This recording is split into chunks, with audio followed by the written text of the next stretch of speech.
Patricia Daiker. Hi, and welcome to my webinar series. This is number 3 of my 5-part series called Dealing with Your Diabetes.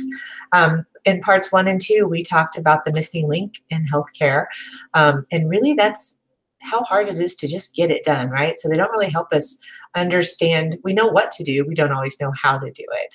And number 2 is talking about grief, the grief process, and we wouldn't always think that there is grief with diabetes, but in actuality, we lose something very near and dear to us, which is our part of our health. And so we actually have a lot of emotions surrounding that event and with us for the rest of our lives. And this third part of the series, we're talking about motivation and why it is so hard to do what we know we should do. Because the reality is we all know what we should be doing. So we're going to take a peek today into why it's so hard, what's really behind all of our choices, and then how we can do something a little bit different to make it easier to get done what we'd like to get done. So I'm going to go ahead and share this webinar with you. Okay, and we are dealing with your diabetes. So understanding your motivation. So right now, just as getting started, so all participants are muted, and if you have any questions, we can use those via the questions tab. You can shoot those in and we'll answer them for you. The webinar is being recorded so that you'll be able to replay it at a later time. And if you missed any of the other webinars, you can also catch those recordings. We'll be sending you a link to that as well. And there may be a delay depending upon your connection speed. The disclaimer part, so the information in this webinar is not intended to cure, treat, or otherwise medically intervene in a medical plan of care. I am not giving medical advice, but rather sharing experiences and research that have been helpful to me. Please consult your provider before making any changes to your healthcare plan. So our agenda for today, we're going to talk about the problem of why it's so hard to do what we want to do. We're going to learn about what really motivates us, and we'll find out how to improve our success with doing what we'd like to get done. So this is the we know, right, screen. So we all know this. If you've been living with diabetes for any length of time, we know that we need to monitor our blood sugar and watch the carbs and get exercise. And, if you're type 1, we're taking medications for sure. If type 2, we may or may not be. We're supposed to be making healthy choices based on all the literature and research. And we're supposed to be seeing our doctor all the time, right? So we know all that. I think that's not news to very many people. But when it comes to it, after we leave the doctor's office, it gets a lot harder. And despite our best intentions, we mess up. Why is that? So what is the problem? And the problem is very simple. We are at war with ourselves. So we collide inside our brain all the time with different wants and needs and desires and instincts and thoughts. There's so much going in our head that drives us. Some of it we're conscious of and some we're not. And so many times without really understanding this, we just react. And whenever we react, there's usually not time enough to make a choice. So let's talk a little bit about all these things in detail. So if we start back with our most basic motivation, right? There are instincts, and these are things that are not taught. They just happen without even anybody telling us to do these things. We do them inherently. So we have desires for food and water, for sleep, right? If we don't sleep, we feel horrible. We are driven to reproduce, and we are driven to be with others.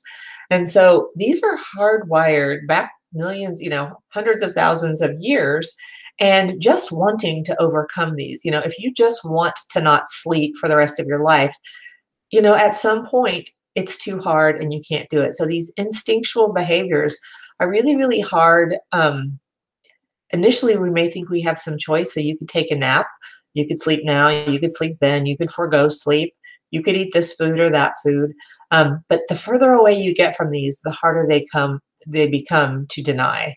So again, if you go for days and days without food, what you're willing to eat will change. And if you go for a long time without sleep, what you're willing to, when you're willing to sleep, or how long you can hold off really becomes out of your control. And likewise with a tribe. So we all really seek out the connection of others. And if we don't have that connection with people, we often find it with animals or pets or any number of other things where we feel connected to something. But these are pretty hard to overcome. We also have human needs. So after our instincts, there are needs and our preferences, things we like and things we want. And typically they involve making a choice, right? So there's options that we have to do, go to A or B. And maybe without a conscious thought, we select these things many times during the day.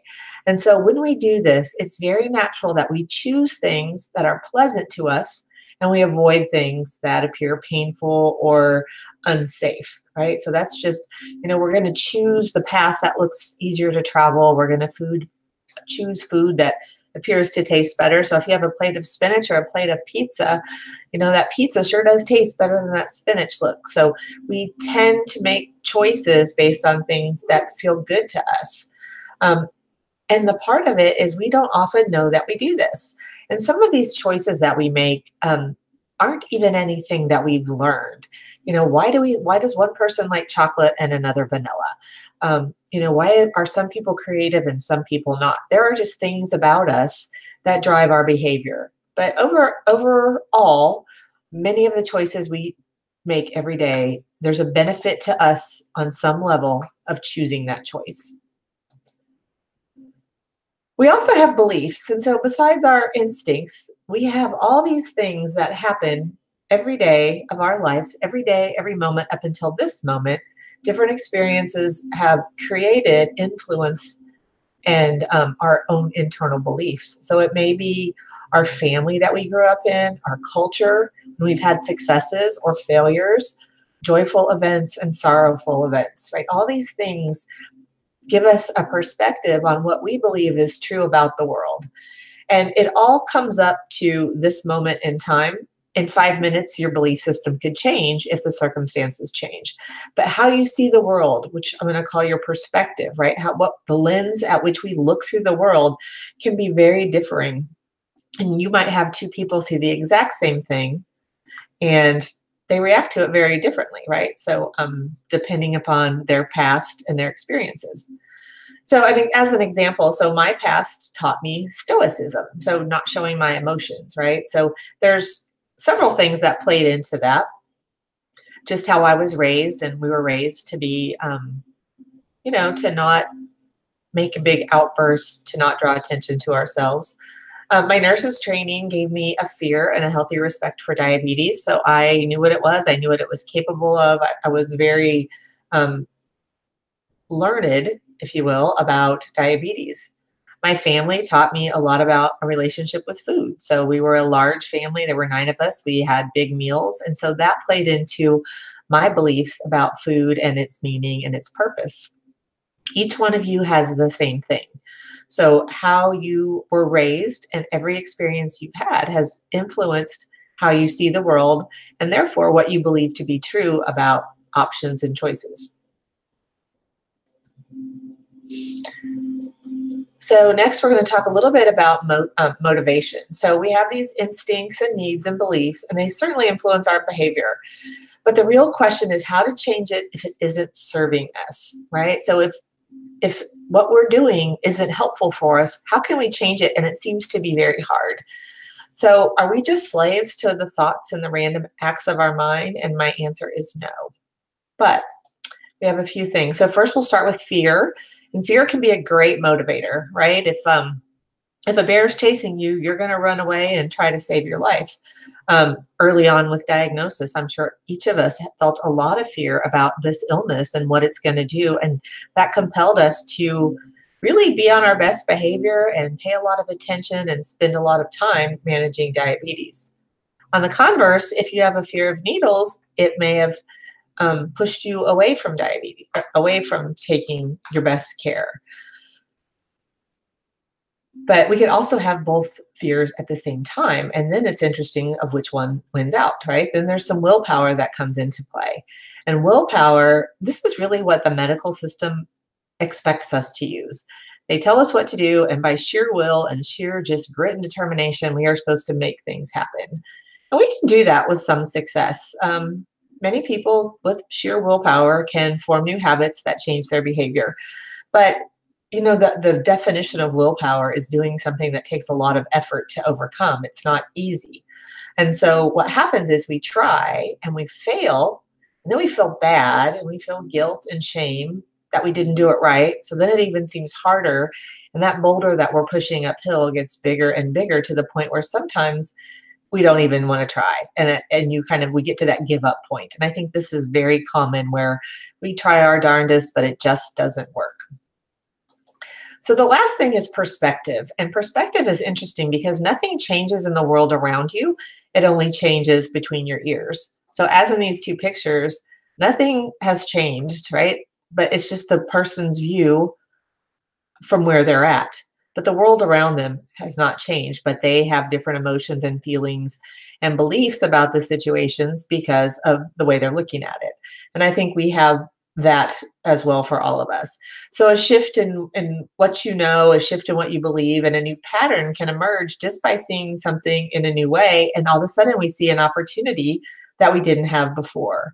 And so just by a slight shift of awareness, things can really become easier and newer. And I'd like to show you a version of that. So this is the FedEx symbol. I'm sure we've all seen it many, many times. I was shown this in a class several years ago, and I can remember the date, the time, and the place that I saw this, and it blew my mind. And so if you've already seen this, you know what I'm talking about, but there is a symbol hidden in this FedEx sign, and there's an arrow. And I want you to take a moment and see if you see the arrow, because I did not see it. It took me a long time to see it. And so we see the words FedEx, but if you look not at the letters, but at the white space, there's an arrow there. Now that arrow was there all the time, you just didn't notice it, right? So nothing about the FedEx logo changed, you changed. So you became aware of something that you didn't see. And now I'm going to guarantee you, you're going to show this to someone, and every FedEx truck that ever drives by, you will remember this moment for the rest of your life. And an awareness shift can happen that quickly. It can be that quick that you see something that you thought was maybe a negative or impossible. You have a new awareness, and all of a sudden it seems new, and it may seem a little bit easier. So let's talk about being willing to see things anew. So first, it happens with our diabetes. It can be the same way. So we can think that, it's horrible and we don't like it, and those are all very true. But if it comes a point where you're ready to see something new and you're ready to make a change, here's some things you can try. So one is you need to be willing to look, and that means to see the truth, right? Have we really gotten clear about what is going on today or not? What are we doing or not doing today? So it's not what you used to do, or it's not what you're going to do in the future. It's what you are doing today, what is true.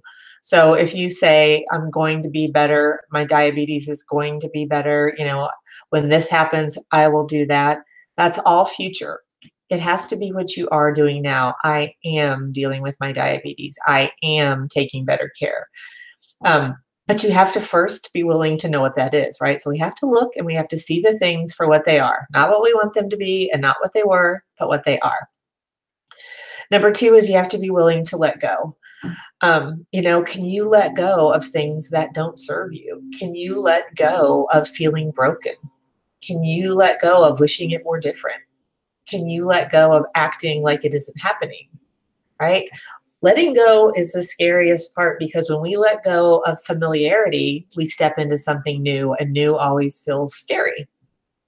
So between step 2 and step 3 is where you've got to use some bravery, some inner grit, and some desire to try something new.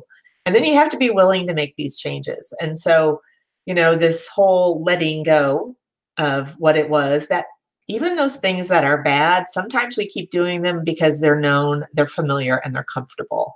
So, that could be with food choices, with activity.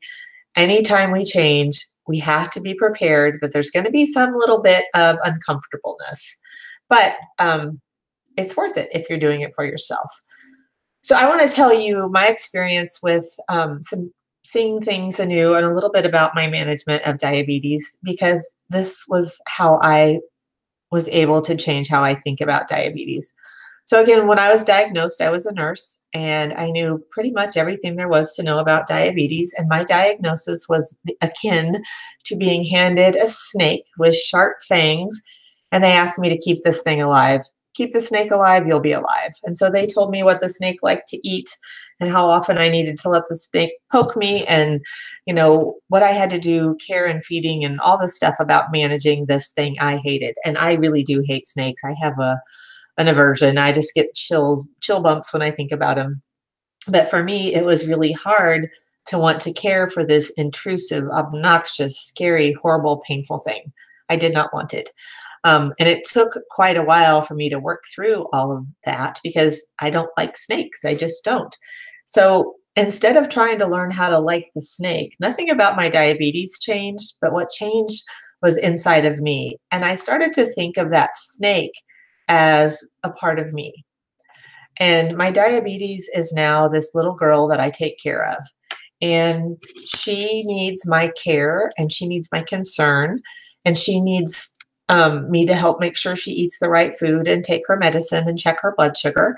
And I can do that for her. I do that lovingly and willingly because I find value in this little person and this person who is part of me. And so it was really hard to hate part of who I was. And part of who I am is a person with diabetes. And I don't deny that. But I also got over hating it. And it's such a lighter load to like all the parts of yourself. Even if you can't agree with them, there's a lot of parts of myself I probably still need to work on, but the diabetes part I've made my peace with, and I can take care of her. It's something I can do, and I do willingly and easily. So when we talk about changes, like making change, one is that perspective. How can you look at something in a new way? And the other things are when you want to make a change, it has to align with who you are as a person. It has to align with your sense of purpose and your values. And so, you ask yourself questions like, why am I on the earth? What am I good at? What are my talents? What are my gifts? Right? Your strategy for diabetes has to fit those in because you cannot ask to give up your life. To whatever extent possible, depending on where diabetes has you, you need to incorporate as much of the things that make you human as you possibly can. So to some extent, if you can't do it all the way you used to do, maybe there's a goal to get back there. Maybe that's an impossibility and you become the best cheerleader. Whatever it is, you really need to make sure that you keep doing things that make you feel that you're alive and you have purpose, and that you're worth it. And number two is, maximizing your sense of self-worth. And this is by agreeing to care for yourself, right? So you have to decide that you are worth it. And no offense to the gentleman out there, I'm sure this is not 100% true, but women in the United States, in my experience, tend to put themselves last. And I think it's because we're the mothers, we're the caregivers, we're taking care of everybody else. And when it comes to priorities, taking care of us is never very high on the list. But for you to do this, if it benefits you, if your self care, if your diabetes management benefits you and makes you feel better, you're going to do so much better. And use your natural survival instincts, right? We have instincts that want to make us live, to want us to be healthy, and you've got to tap into those. And like I said, benefiting you, this is where the shift happens. How can you find things that you don't like to do that you perceive as painful? If you can take something that's painful, like a finger stick or like a shot or like medication or like a diet, any of those things that you think are horrible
And take some time. Don't give it 10 seconds or something. Really give it several minutes and sit in your mind and picture yourself doing the thing. What clothes do you have on? Where you're at? Who's with you? Do you have everything that you need with you? What do you need to do this thing? What does it look like? Picture very clearly in your mind. So do that first. So in your head, you have this vision of yourself doing what it is. And now notice how you feel. Like, how do you feel doing this thing? Does it feel good? It should feel good. You want to picture and you want to create an image that has you being successful and being proud of what you're doing and feeling good. So if that's not your image, try to change it until you can get to a place where it feels good. And what you're doing is you're trying on some new behavior just like you're trying on clothes. And what I want you to cling to is the part that feels good, right? The part where you're doing it for you and you're doing it on purpose and you're taking care of yourself. And you're doing it because you want to do the things you want to do. You want to be with your kids, your family. You want to be better at your job. Whatever those things are, it's your story to create and you are empowered to do it. And yes, there may be some obstacles, but let me tell you, every day in our life we have obstacles. They come with a package. There is no way to go through life without obstacles. So your trick is to expect them, right? Expect them. Do it your way. Expect the obstacles. And when they happen, instead of going, darn, you go, aha, I knew that was going to happen. And again, it's a lighter and better feeling. So I really encourage you to try that.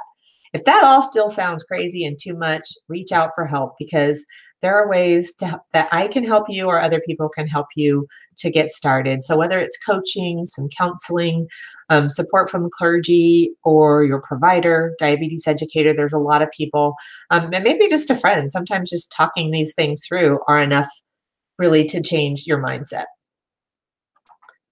So again, I'm going to wrap up by going over my company and my mission. Dragonfly Lights is the name of my company, and what we focus on is persistence, not perfection.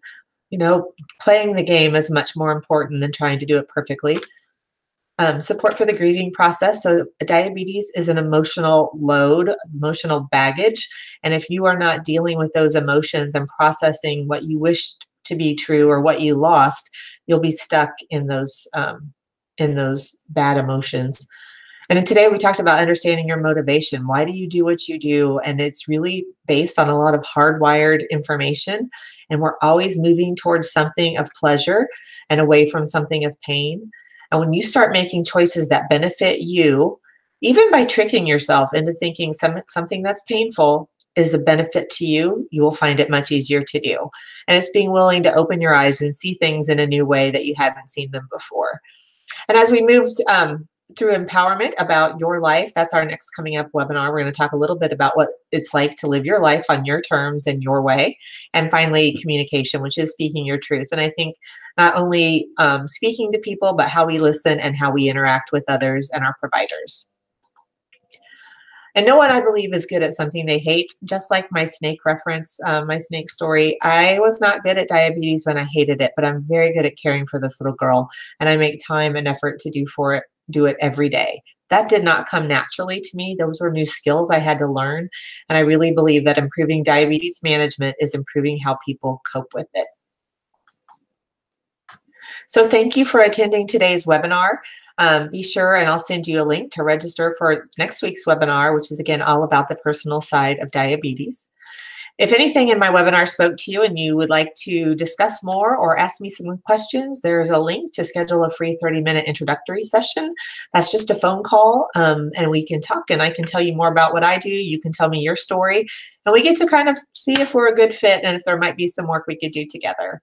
I also, as I mentioned before, there's a download that you can do. It's a little motivational tool, so take that. And again, I'd love to hear your comments and feedback. And then if you are a social media or an email person, you can subscribe to get any of this information delivered on your social media platforms or in your inbox.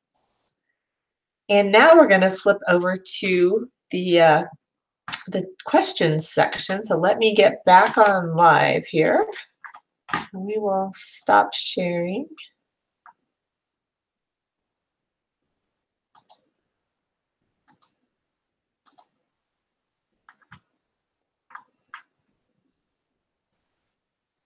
Okay, so I hope that worked. So if we have any questions, we'll look over here for a minute. Okay. And I'm not seeing any questions today, so that's awesome. If anybody thinks of any other questions, always feel free to email me. And we will see you next Wednesday at noon Central for our fourth of the webinar in the series. Thank you so much.